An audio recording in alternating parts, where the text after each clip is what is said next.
Yay, I'm live. Great. Wonderful. So today I'm going to talk about our feelings of fear and our feelings of uh, anxiety and fear and those lower emotions. I'm going to talk about anger a little bit, and I want to address the sorrow, and I want to address the feelings that we have that are particularly feelings that we really don't like to talk about.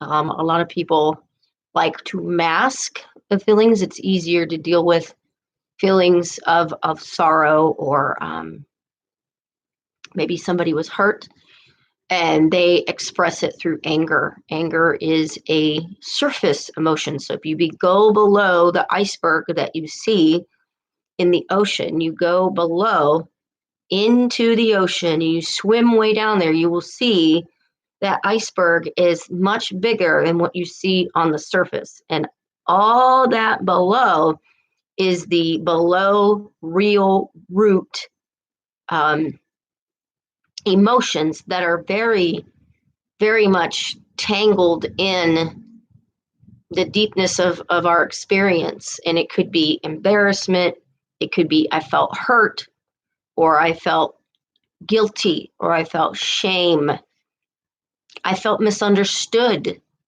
And if you feel misunderstood, maybe you have a manager, or maybe you are in a relationship of some kind. It could be a professional relationship, it could be a romantic relationship, it could be a friendship, and you feel misunderstood. Or maybe you don't feel heard. And if you're not feeling heard, you could come out in anger. And anger really doesn't get to the core issue. It's just uh, if you're all the way up on the anger scale, all the way on 10, that's engulfed in rage. And maybe a little bit of anger is maybe one is a disappointment. And it's important to acknowledge the sorrow. This is going to go into the sorrow. So if you have a teddy bear, if you have a favorite pillow, I have a stuffed animal in my bedroom in the other room. I did not get it. He's a stuffed raccoon. His name is Ruffy. I've had him since I was about, I'm going to say 4 or 5 years old. I've never gotten rid of him. I love that stuffed raccoon. I would say if you have something like that, especially if you're older, if you're an older adult, um, I would say if you have something that reminds you of your young childhood, go get it so you can be comforted, because we're going to pray to the archangel Azrael. And this one deals with comfort. This one deals with comforting the sorrow and the anxiety and the feeling of uneasiness, the feeling of fear. There's a lot of people out there that are they're very anxious right now. They're not knowing what's going to happen. I want to bring my computer closer because I want to lean back a little bit and not lean forward. So it's really important to acknowledge it. You don't want to push it away and say it doesn't exist. You want to acknowledge this feeling of sorrow and fear, and it could be somebody you know died. Now, don't get me wrong, people die all the time, okay? The media does not cover everybody that dies in car crashes. The media does not cover everybody that dies every day of Alzheimer's. The media does not cover those that die in airplanes, unless you're a famous person like Kobe Bryant. Then yes, it's going to cover that. But if you're Joe Smo and you're a homeless man, and you may not get coverage on the media. Um, why is the media paying so much attention to COVID-19? That is not the topic of this video. The topic is to focus on the grief, bring into something that you're grieving, and it could be the death of what you knew your world was before whatever.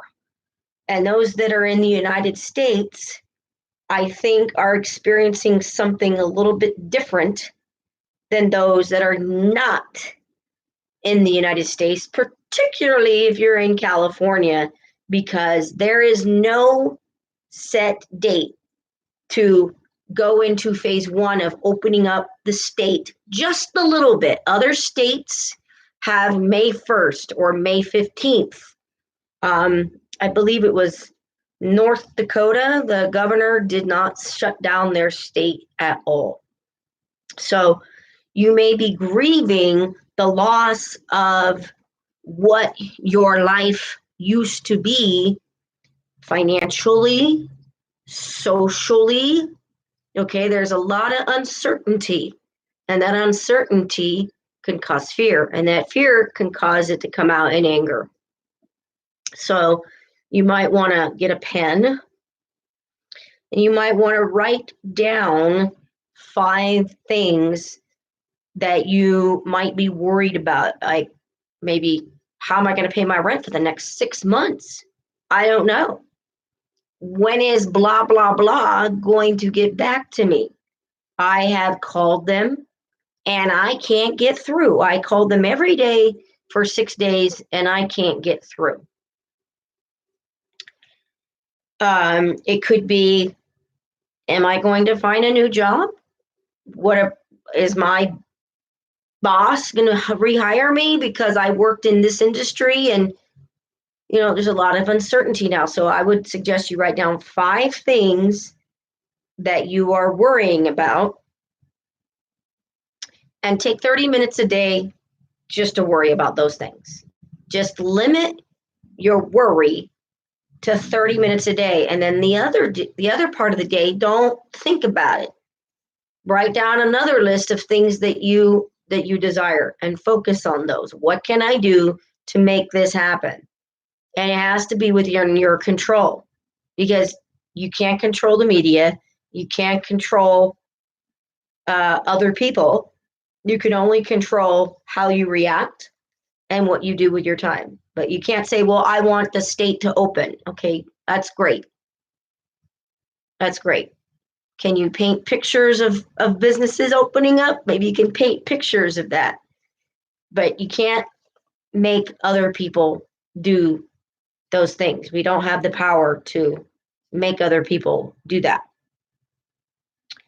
So, and it's not easy when you are concentrating on the worry so much. It can consume you.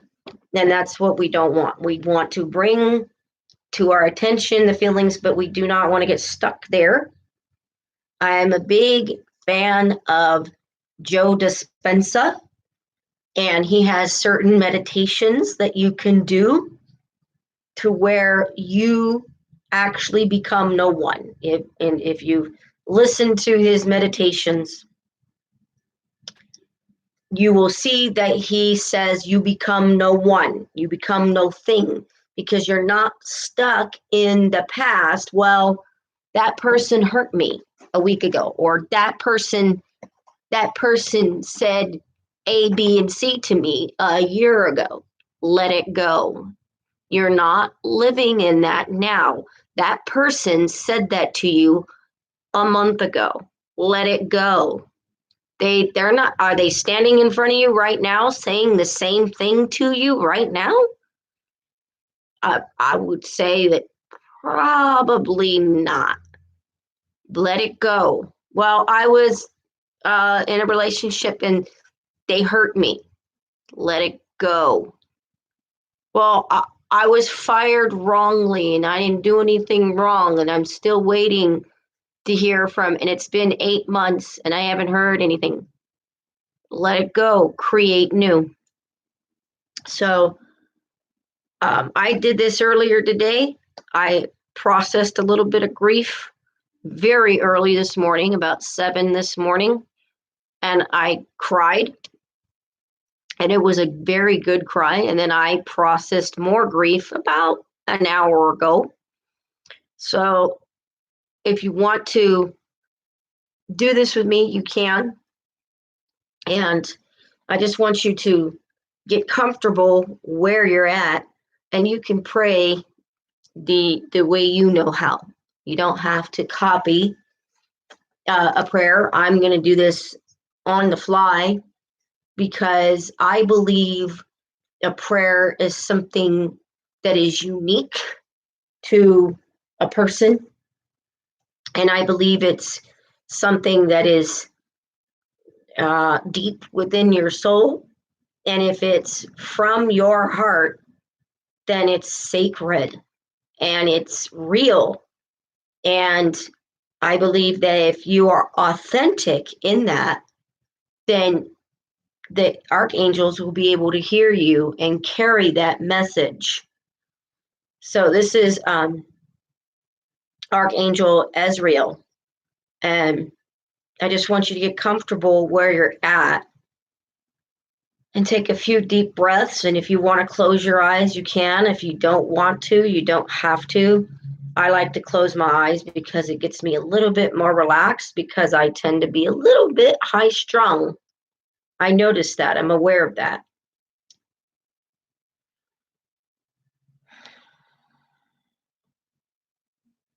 And if you want to lay down doing this, if that's more comfortable, you can do that too.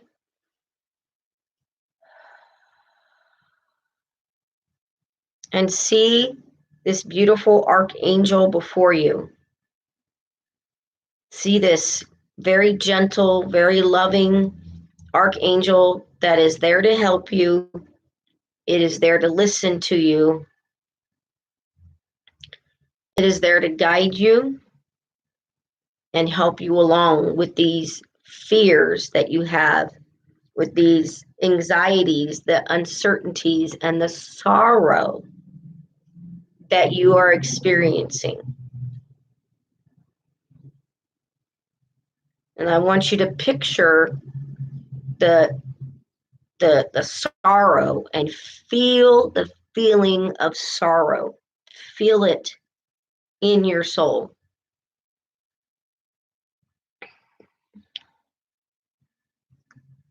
And you can say something like this, or you can change it a little bit.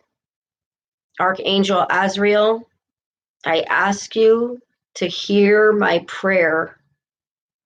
I understand that you are the archangel that helps people with their feelings and their emotions. I understand that you are the one that deals with all kinds of emotions, from confusion, anxiety, fear, and sorrow. And I know that you can hear me now, and I ask you to guide me through these feelings. I have a lot of fear. I have a lot of uncertainty, and I'm not sure about what's going to happen to me, nor do I know what's going to happen to my family in the coming days, in the coming weeks, or the coming months. I am feeling very afraid that I might not be able to do those things that I desire to do, because there are so many things that are out of my control at this time. And I like the control. I liked my life before,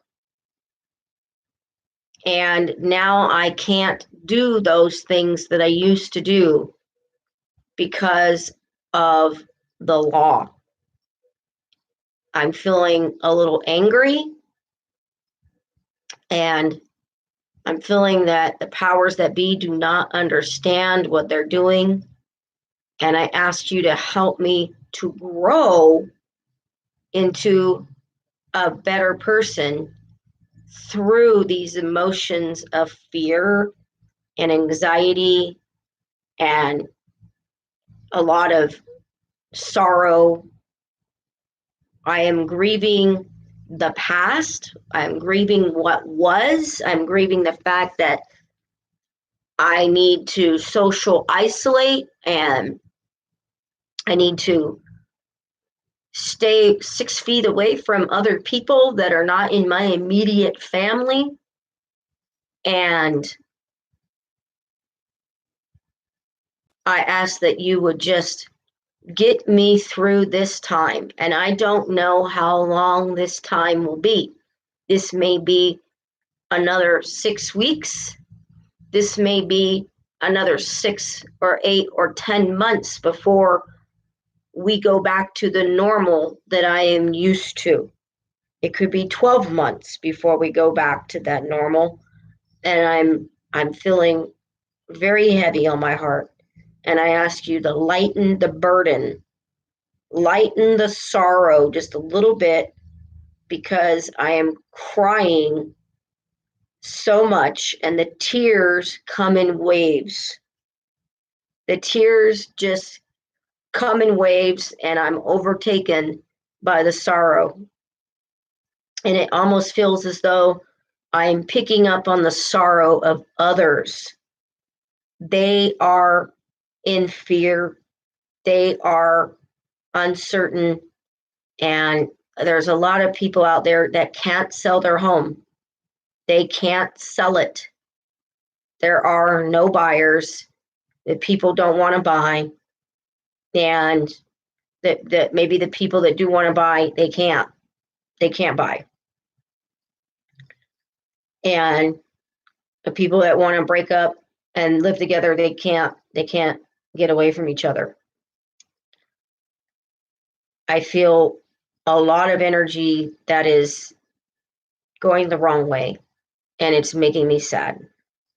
I thank you for hearing me, Archangel Azrael, and I thank you for taking this message to God. Amen. And know that your prayer, know that your talk, know that your heart, your soul was heard. As long as you are authentic, know that it was heard. I was looking up a Bible verse earlier today, and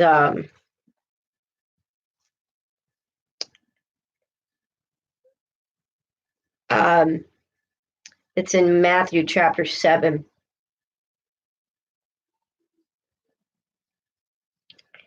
And it's verse 13. It talks about the masses following, people just following and following the masses. It says, this is Jesus speaking, Matthew chapter 7, verse 13 and 14. Enter ye at the straight gate, for wide is the gate, and broad is the way that leadeth to destruction, and many be which go in thereat. Because straight is the gate, and narrow is the way that leadeth unto life, and few be there find it. Beware of false prophets, which come to you in sheep's clothing, but inwardly they are ravaging wolves. If you see a lot of people going one way, and you see a few going the other, it's usually the few going the other way that you might want to follow. And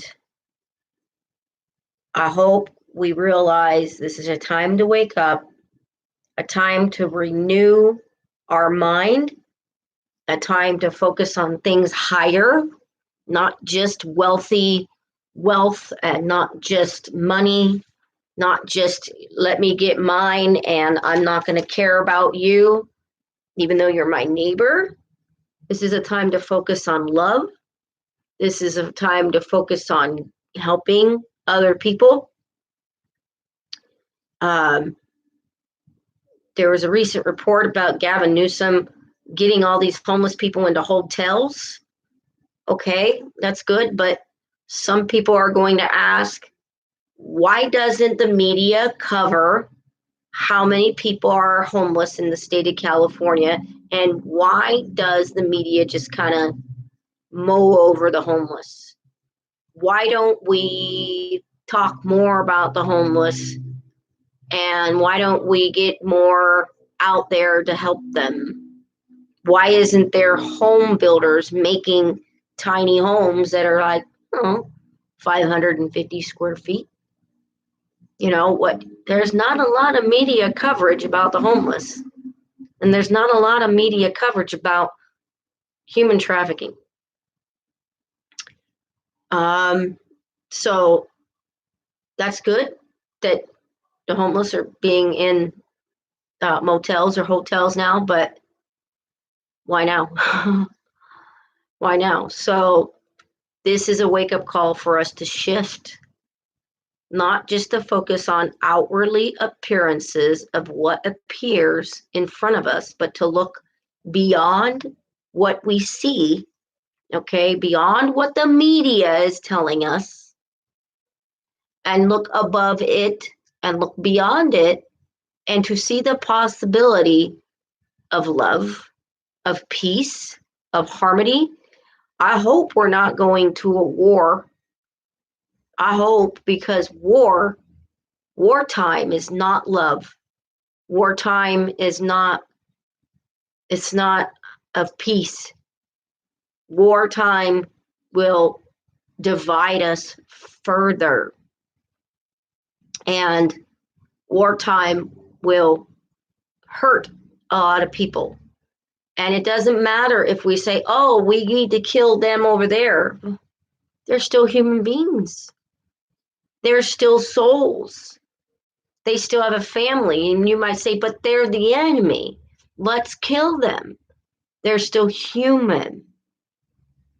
So I hope we're not headed that way to World War III. I don't know, but I feel a lot of grief on my heart, and it does come in waves. Certain days I have more grief than others. And I hope you take the time to acknowledge the pain and the sorrow that you have, but don't make it the focus of your entire 24-hour day. So if you go to bed at 9 or 10 o'clock at night and you wake up at 6 a.m., please don't spend from 7 a.m.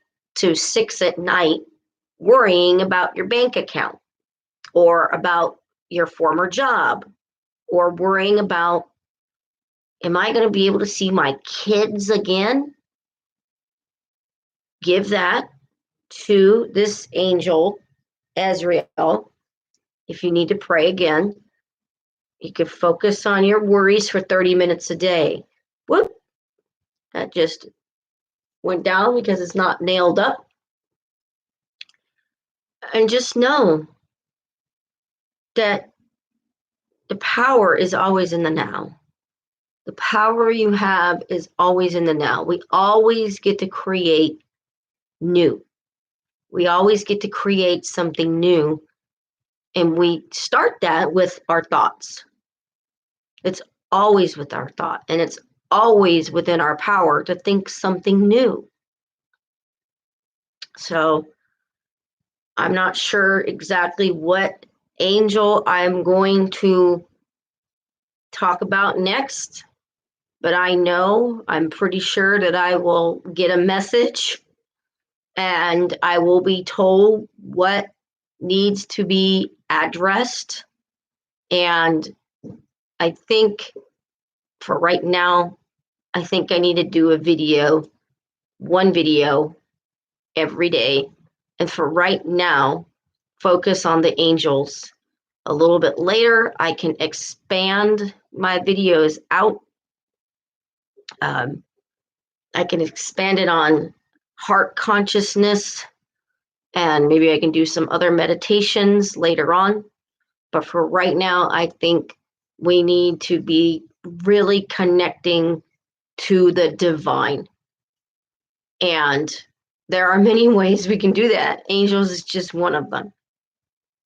So I hope you treat yourself well and be kind to yourself, because when you're kind to yourself, you're kind to other people. And when you're kind to your inner child, you're kind to other people. And if you're criticizing yourself, you're more than likely going to be criticizing other people.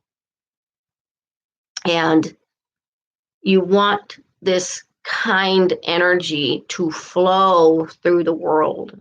You want to see this loving, kind energy to weave in and out of the lives of other people. You want to see that person has enough. They have everything they need. And you want to see this person over here, that person has enough. They have enough money. They have enough joy. They have a great job. They have enough family. They have enough friends. They are satisfied. You want to see that feeling in every single person around you. You don't want to have a scarcity mindset. You don't want to have it for yourself, because then you'll project it out into the universe, and then you'll attract other people that say, yeah, I don't have enough money either. You want to think, you want to have the consciousness, there's always enough to go around for everybody. And I'm not taking from anybody. The pie is big enough for everybody to partake. That's how big the pie is. This is going back to the old Christian evangelical belief. Is your God big enough, or is your God not big enough? And this is big because it is challenging our belief systems. Maybe you don't believe in God, but maybe you believe in science. Okay. Then is your science big enough? Is there enough whatever in the science to beat this? I want love to prevail. And I don't want scarcity to be the main vibration of the earth. And I might have to do some little education things to educate myself on other things that I can talk about. For right now, though, the focus is going to be on angels, at least for the next week or two. So I hope you have a good day. Treat yourself well and look at yourself with love, and you will attract the love to you. Keep your vibration high. Namaste.